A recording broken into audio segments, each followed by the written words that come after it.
ওই ডায়লগটা শোনার জন্য ওয়েট করছি। একটা খালি ডায়লগ বলবো, আর সেটাই আমি। আমার নাম মিঠুন চক্রবর্তী। আমি যা বলি তা করে দেখাই। আমি জল ঢোড়াও নই, বেলে বড়াও নই, আমি চাঁদ গোখরো, এক ছবলে ছবি।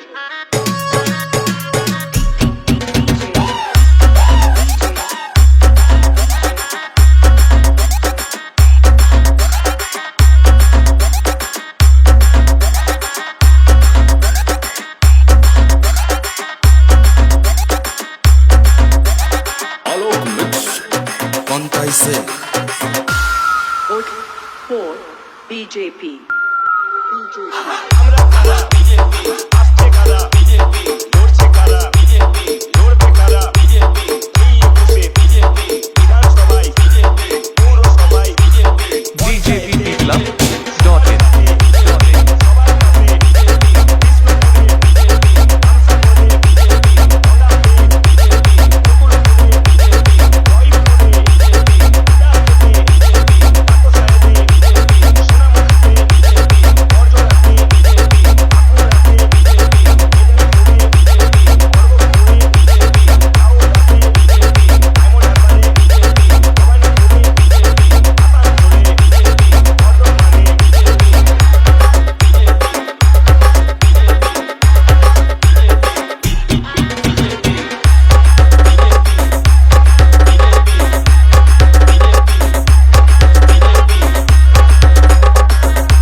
বাকি ছবিটা বসে বসে দেখো, সালা মারবো এখানে।